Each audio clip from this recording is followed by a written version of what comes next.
Radio Arc-en-Ciel et Iris vous donnent le sourire. Bonjour à toutes et à tous et bienvenue dans cette émission 5 colonnes à la une. Cette semaine, nous avons le plaisir d'accueillir Patrick Victor. Bonjour, bienvenue. Bonjour Cédric, comment vas-tu? Très bien, très bien. Alors, du coup, on se connaît puisqu'on est presque voisins, mais ça, c'est un gros hasard puisque l'ONG Portes Ouvertes France est installée en région de Strasbourg, hein.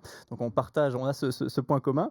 Et du coup, on a vraiment le grand plaisir de vous inviter pour parler toute la semaine de la question de la liberté religieuse, de la liberté de conscience, et notamment si eh bien, vous exprimez, l'ONG Portes Ouvertes, c'est que généralement cette liberté de conscience est bafouée. Donc vous œuvrez notamment pour aider les chrétiens qui vivent des situations de persécution. Pour commencer, un chiffre qu'on voit sur votre site internet, portesouvertes.fr, Mhm. 340 millions de chrétiens fortement persécutés et discriminés. Est-ce que vous pouvez nous parler un petit peu de ce chiffre?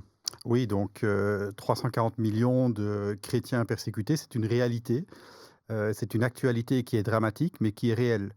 Et donc aujourd'hui dans le monde, on a tous les chrétiens n'ont pas les mêmes droits de pouvoir exercer leur religion comme on peut le faire ici en France, par exemple. Donc si on prend un pays comme l'Inde, en Inde, la liberté de religion, elle est bafouée. Il y a des messages de haine qui viennent carrément du gouvernement pour déstabiliser, pour discriminer les chrétiens.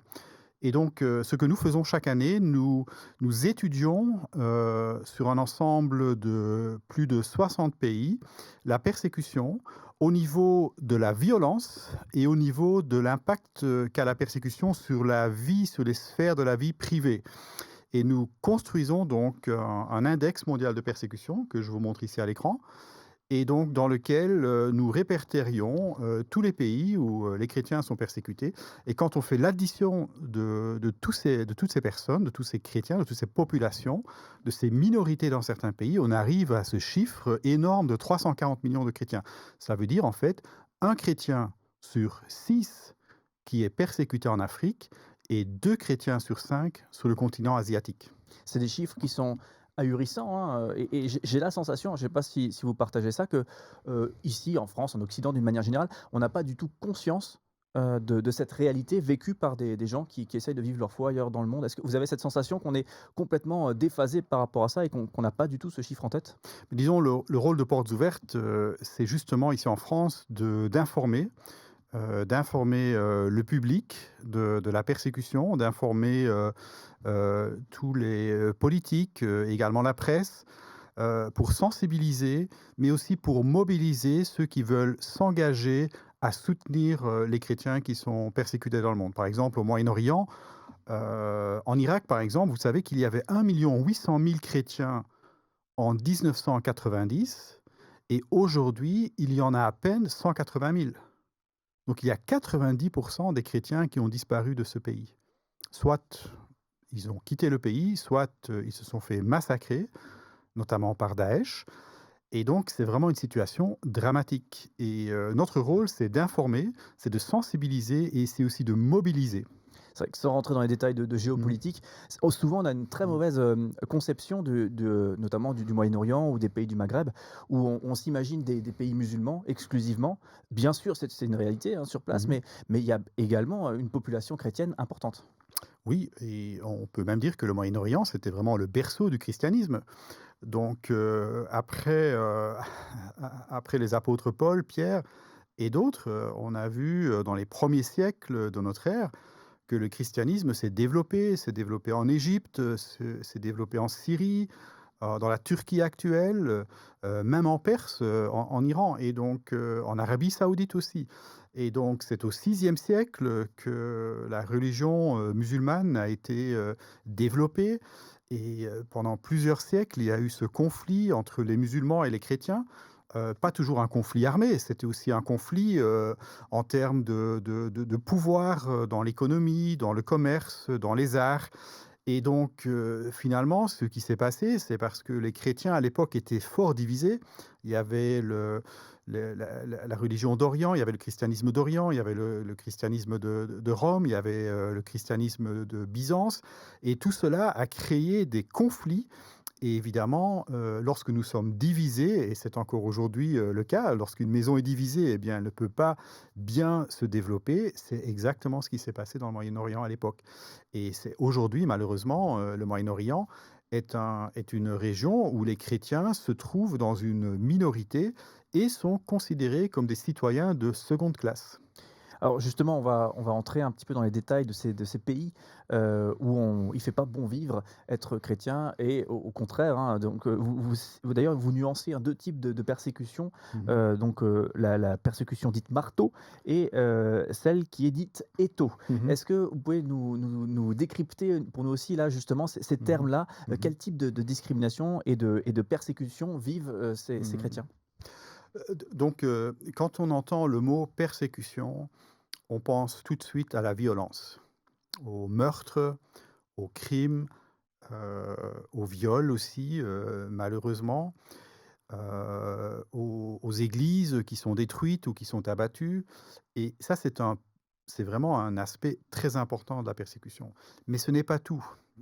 Donc nous analysons la violence, mais nous analysons également, ce que nous appelons une persécution qui va étouffer petit à petit les chrétiens, dans la sphère privée principalement. Que ce soit au niveau de la conscience, donc le droit de croire ou le droit de ne pas croire, nous analysons ce fait. Ensuite, nous analysons la liberté de religion au niveau de la famille. Vous savez, dans certains pays, je pense notamment à l'Arabie saoudite, si vous êtes musulman dans une famille qui suit vraiment les préceptes de l'islam, eh bien, si vous vous tournez vers le christianisme, vers la personne de Jésus, à ce moment-là, il y a une forte probabilité que vous devez cacher votre foi. Sinon, vous allez être expulsé de la famille ou alors vous allez carrément être tué parce que c'est un crime de quitter l'islam en Arabie saoudite. Et donc, nous analysons donc les faits au niveau de la vie familiale. Ensuite, nous analysons les phénomènes de persécution dans la vie en société et la vie civile et aussi la vie ecclésiale, donc la vie de l'Église. Est-ce qu'une Église peut être vécue dans un pays? Si vous êtes par exemple dans un pays comme la Mauritanie, pour prendre un exemple, eh bien là aussi, vous ne, il n'est pas bien vu que vous soyez un converti qui viendrait d'une autre religion. Vous devez absolument rester dans votre religion et vous ne pouvez certainement pas construire une église. Alors une question, hein, Donc, vous- pas piège, hein, Mm. mais effectivement un peu difficile peut-être, qui concerne effectivement votre action puisque Portes Ouvertes, Mm. propose et Mhm. recommande et essaie d'encourager, les croyants en Mhm. France et ailleurs à prier Mhm. pour les gens Mhm. qui vivent des situations de difficulté, Mhm. de persécution de par le monde. Est-ce que parfois c'est pas décourageant? Est-ce qu'on peut pas être découragé parfois ici à prier? À Mhm. prier peut-être sans cesse, notamment pour, vous, votre équipe et tous Mhm. les gens qui sont engagés derrière Portes Ouvertes et voir que des situations, on parlera peut-être de la Corée du Nord, hein, 18 Mhm. années que c'est la catastrophe là-bas, et que des situations n'évoluent pas tant que ça. Euh, Ça, c'est vraiment une bonne question, Cédric. Je dirais que on ne, on ne doit pas cesser de prier. Les chrétiens sur place nous disent et disent à tous nos équipiers, à chaque fois que nous sommes sur le terrain, nous disent priez pour nous. Et il est, je pense qu'il est difficile pour un chrétien qui est persécuté, mais même pour nous ici en France, d'avoir une vie de chrétien sans que nous prions ou sans qu'on prie pour nous. Et donc, il faut continuer de le faire. Malgré les circonstances, malgré la persécution qui augmente, c'est grâce à la prière que les chrétiens n'abandonnent pas leur foi. C'est grâce à la prière que les chrétiens qui se trouvent derrière les barreaux ou qui se trouvent dans des prisons avec des murs très épais, eh bien, la prière passe au travers de ces murailles. Et les chrétiens le sentent. Nous avons tellement, tellement de témoignages de personnes qui disent: j'étais en prison, j'ai été libéré, et quand je suis sorti de la prison, je peux vous assurer que j'ai senti ces prières qui m'envahissaient et qui me permettaient vraiment de passer de bonnes journées malgré la difficulté. Donc il ne faut pas abandonner. C'est vrai que si on regarde votre Mmh. magazine, hein, qui paraît Mmh. régulièrement, et bien effectivement, il est rempli de Mmh. témoignages, de beaux témoignages justement de cet Mmh. ordre-là. Alors justement, vous voulez des informations, vous voulez en savoir plus, un site internet, www.portesouvertes.fr, portes ouvertes au pluriel. Voilà, merci Patrick, Victor, on se retrouve demain pour continuer, nos échanges et on vous a avec nous, toute cette semaine pour justement évoquer, la situation, de la liberté religieuse et notamment de ces 340 millions, un chiffre qui fait froid dans le dos, je termine malheureusement là-dessus aujourd'hui, 340 millions de chrétiens fortement persécutés et discriminés dans le monde. Merci.